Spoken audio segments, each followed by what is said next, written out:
What's up, brother? You okay, man? Good, man. Nice bike, man. Thanks, brother. Just had to interrupt the video there for a second to keep an eye on someone that was trying to keep an eye on me. You got the feel for me. He's still going in the right direction. That's what I mean. You can't go in this city and expect to be safe in this situation. I'm out on my bike today. My camera's mounted on my bike.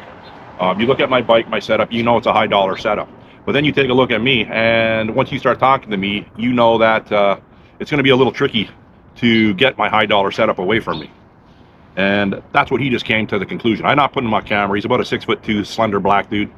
Walk in the park at 8:30 in the morning. So I don't think he's going to work.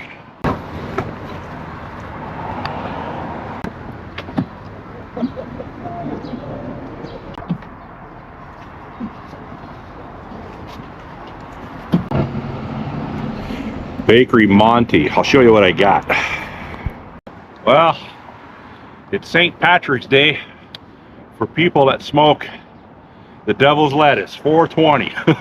April 20th. -1 degree in Toronto. End of April and still -1. This has been the winter from hell in Toronto.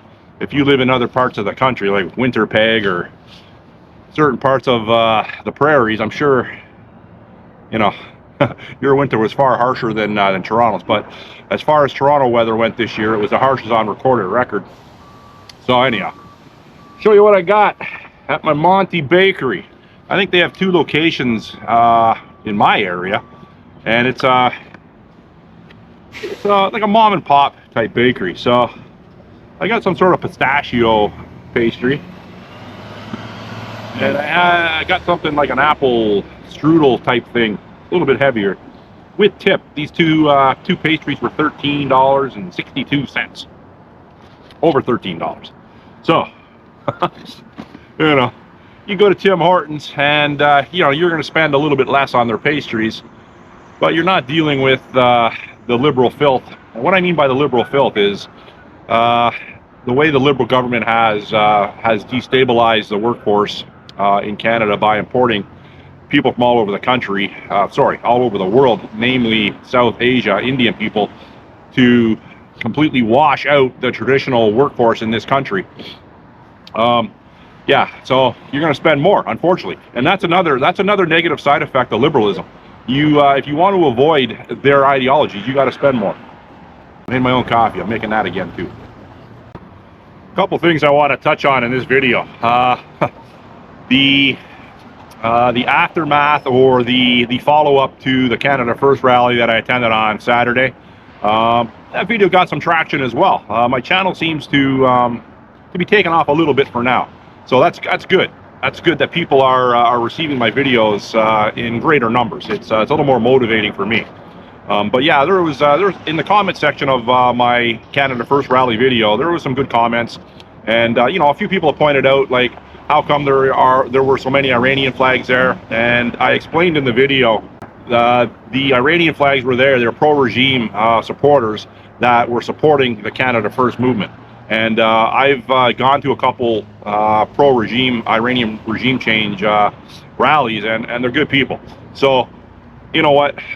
You can say what you want, but we, on that day, on the Saturday, we were like-minded, and they bolstered the numbers of the Canada First rally, which is welcomed, obviously. Joe welcomed it, the organizer, and I didn't have a problem with it. So if you have a problem with it, well, that's something that you got to deal with. So, yeah. The next one I'm to understand is coming in the summer. I'm not sure when. People were reaching out on my video and asking how to become a part of it, and basically it's the Canada First movement. It's Joe Anjahar. He goes by the name Puck Daddy. So you just punch in those coordinates to your Google, and something will come up. It's Joe's not hard to find. He's out there quite a bit now, and the mainstream media is picking up on him a little bit. He's doing the podcast circuit a little bit, so he's not like he's hiding. He's an easy guy to find, and he's accessible too. He was a little rushed, I guess, the weather, and I don't know, but yeah. So I got a chance to talk to him briefly, but next time I'm down there, I'll talk to him a little bit more in depth. So I wake up this morning, drinking my coffee at home, watching my YouTube. I put on David from Moose on the Loose, And the first thing, it's a recent video. I'll put it at the end of this video in an end of video thumbnail, so you can click on it. Moose on the Loose David. And he was pointing out a rebel reporter, what's her name? Alexis Lavoie, the French reporter, the woman that Ezra has working for her team out in Quebec. And she's a very good reporter, very tenacious. And she caught a Liberal MP out of Brampton, and his name is Chakwat Ali. Chakwat Ali. I don't even know how to pronounce the guy's name.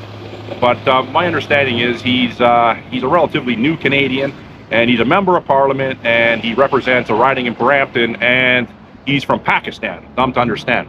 From doing a quick Google search, it would appear he's from Pakistan originally. So he gives kind of an in-depth rambling interview to Alexis Lavoie, and I'm sure the Liberal Party is wishing that he never put himself in front of a camera, because his English is he needs subtitles. You can barely understand what he's saying, and this is on the heels of Mark Carney ousting the CEO of Air Canada for not speaking French, when he's got members in his own parliament that can't speak the other official language in Canada, which is English. So he goes on to call Pierre Poilievre a dictator.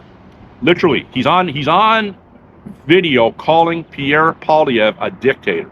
Someone in Pierre who hasn't ever been in charge of the country, obviously he's never been prime minister.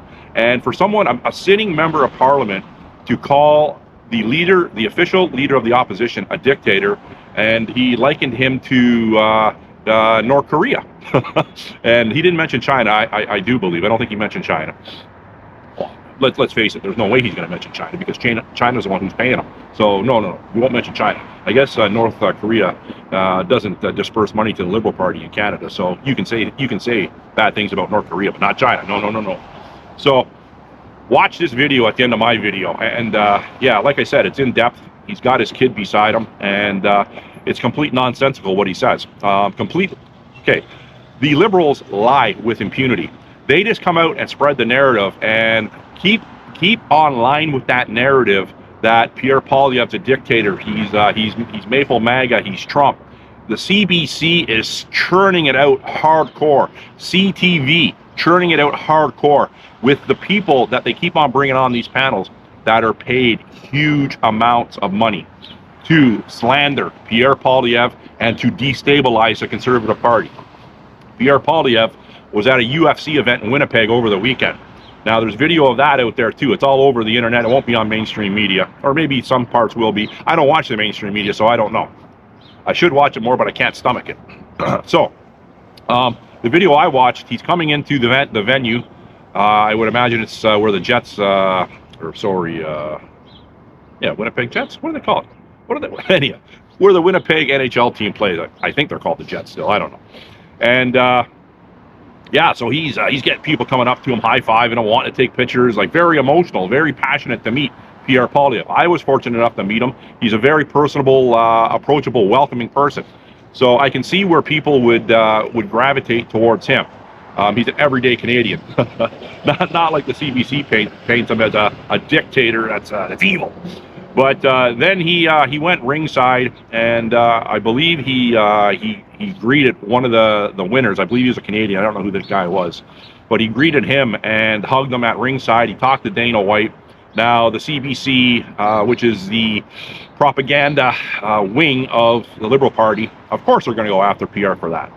They want to associate Pierre's behavior with Trump's behavior. They want to keep going with that fear-mongering wave that the Americans are no good for Canadians. Now, if you bought into that, the Americans are no good for Canadians, whereas between 75 and 80% of our trade is done with the U.S., if you bought into this, that the U.S. is the enemy, you are waking up every morning, sitting in front of your TV, waiting for the CBC to tell you to go line up for another COVID shot. That's the type of person you are. At this point in this country, you should be ashamed of yourself that you bought into this. Admit you're wrong and move on, okay? I got people saying to me in my comment section, Dewey, why are you divisive? You are making things worse. You are wedging a further spike in between conservatism and liberalism. It's not conservatism and liberalism. It's right versus wrong. Go into the grocery store. Go into a little bakery. Buy 2 pastries for $13. Okay? Go and try to buy a house. Go try to rent an apartment. Okay? Go to a food bank, which you can only go to once a month in some of these parts of this country now. Go ride a streetcar like I do. Go on the 505, the 504, the 501 streetcar. Surface transit. Go in the subway system and see homeless people picking their toenails, attending to open wounds on their feet, having psychotic events. I'll put in this video a psychotic event that I caught last week when I was out with my brother. We were in the Kingsway, a very affluent neighborhood, and this woman was in an alleyway around the corner from a Tim Hortons in a very affluent area, and she was tweaking out on some sort of drugs. I'll put a little bit of that up on the screen.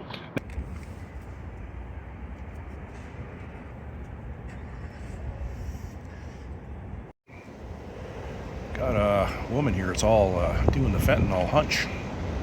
You would think you're in the Kensington in Philadelphia, but no, you're in the Kingsway.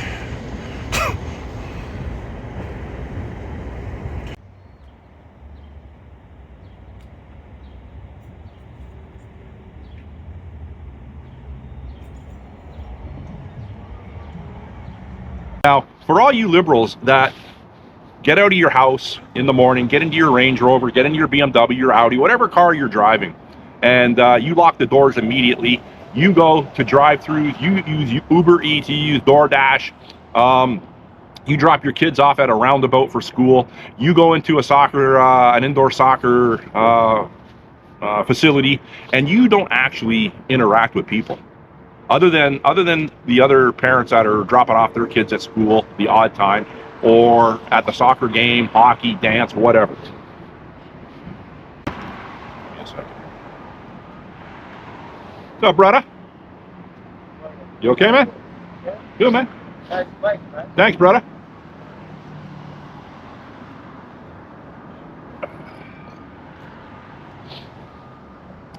Just had to interrupt the video there for a second to keep an eye on someone that was trying to keep an eye on me. You got the feel for me. He's still going in the right direction. That's what I mean. You can't go in this city and expect to be safe in this situation. I'm out on my bike today. My camera's mounted on my bike. If you look at my bike, my setup, you know it's a high dollar setup.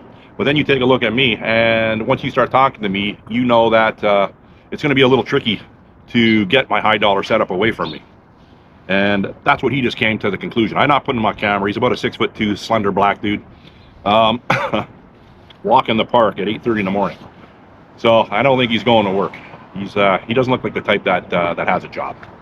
And well, why would you say that, dude? That guy could have a job. Well, he might have a job. It's just not in this park this morning. So with me. So you know, they're gonna continue the course with Pierre because he is a big threat to Mark Carney. And if they keep on destabilizing the Conservative Party, they keep on rotating out the official leader of the opposition, we'll never get sound footing. Oh, okay. One final thing for this video. Sorry to jump around there a little bit. That guy kind of distracted me. That's what happens when you do video out in Toronto. So, Doug Ford succumbs to public pressure. He is going to sell that $28.9 million Challenger airplane built from Bombardier, 2016. Now, 3 days after, or 4 days after it was made aware that he acquired this airplane, they purchased it, he wants to sell it. So, I'm going to go on record to say this is a money laundering scheme. It was set up. Duggie Ford and the liberals who controlled him, and the globalists and the Chinese who controlled Duggie Ford, knew this was going to happen right down to the last letter. So they purchased this plane probably for too much money. They probably overpaid for it, and now they have to sell it. And they are working with a network of people that sell airplanes to get their money back. So the way I look at this, and I don't know the whole Ponzi scheme or the kickback scheme, but someone involved or certain people involved, including Doug Ford and others, are going to take cash payouts from this sale of this airplane, from the purchase and from the sale. Liken it to a Mecum auction. Liken it to a Barrett Jackson auction. When you take your collectible car there, your muscle car, your Ferrari, your Bugatti, whatever. there is a buyer and seller's premium. And when you're talking $28.9 million and you put on a buyer and seller's premium, that is a substantial chunk of money. To someone like me, it's life-changing. To someone like them, it's just another day at the office. I understand that. But just say you buy a $28.9 million airplane on Tuesday of last week, then you sell it tomorrow, which is Tuesday in Toronto, and somewhere in that deal, there is a $6 million wash of money that you can't track down. Like I said before, the shell game. So where's that $6 million? You'll never be able to track it down because it was already set up. It was already set up to hide, okay? Look at Ilhan Omar now, down in the States, the Minnesota representative of Congress. She, it was brought out, she had a net worth of $30 million. She owned a $5 million vineyard in California, and she's Muslim. You can't even drink alcohol if you're a devout Muslim. She owned a $5 million vineyard that was investigated, and there were no grapes, there was no building. It was just on paper, okay? Bullshit. It was, and yeah, I'm getting a little bit emotionally charged again. So now she comes out and says her net worth is worth $95,000. She lost over $29 million in net worth because she's saying was an accounting error. Okay, so now, is that going to be investigated? I'm not holding my breath. I'm not holding my breath with this investigation. Is this airplane going to unearth, the Duggie Ford airplane, is it going to unearth any sort of skullduggery with millions of dollars being shifted around? Did this airplane even exist? That's another thing. Did this airplane even exist? Is it just a paper, a money laundering, transfer of money, transfer of wealth scheme? Who knows? I'm leaning towards that. Because there's no way Duggie Ford is going to go and buy... There is no way that he knew he wasn't going to take substantial flack from buying a $30 million airplane. They knew that. I'm telling you, something very, very wrong is going on in this country, and they're doing it out in the open now. Hey, I'm no Nick Shirley. I'm no 24-year-old kid that can go into Minnesota, California, and unearth all these things, all these scams. Okay, I'm not that guy, but I'm that guy that knows how these type of scams work because I grew up on the streets. Okay, I've been in business. I've been in the corporate world. I've done all sorts of different things in my life, and in doing so, I bring 56 years of life experience. A lot of people in my comment section say my age triggers people. I've had people actually say that my age actually triggers them. They constantly call me a boomer. I'm Gen X, but even Gen X now is being lumped in with the boomers. If you're not a 30-year-old man bun, septum nose ring wearing, Birkenstock wearing gamer that is high out of their fucking head today on 420, you're useless to people. You're useless. You don't know nothing about the world. Well, I'm going to tell you something. I know fucking plenty about this world. Plenty. Do I know all about this world? No. There's people out there that would make me look like a bumbling stooge. I understand that. I know my limitations. Like Clint Eastwood says in one of his movies. I think it was a Dirty Harry movie. Every man's got to know his limitations. And I do know my limitations. I know what I'm capable of because I've done it. I've done a huge spectrum of things in my life. I'm not someone that grew up with the internet and had to learn everything on the internet. I'm playing catch up on that, on the internet and all sorts of technology. I'm not completely alien to it, but I'm far from being savvy. Pierre Poilievre, he's a dictator, as this MP that can't speak English said. But you can understand when he said dictator.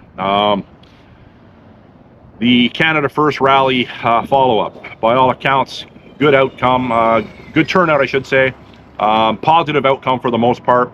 Duggie Ford with his airplane. Did it even exist? Who knows? Leave in the comment section. I appreciate all the comments, and that's another thing. I'm having trouble keeping up with the comments right now. I apologize for that because my last 3 videos have over 30,000 views between them. But a lot of comments, like 1,500 comments. So I am having difficulty. It is very, very time consuming. So my answers are shorter, or I'm missing comments, and I apologize for that. I try to get to as many as I can, but it is I didn't expect my channel to get so many comments. Let's put it that way. And I'm having trouble keeping up. But put them in, because I do answer a great majority of them. Thanks for watching. Enjoy your 420 if you're into that. Bye.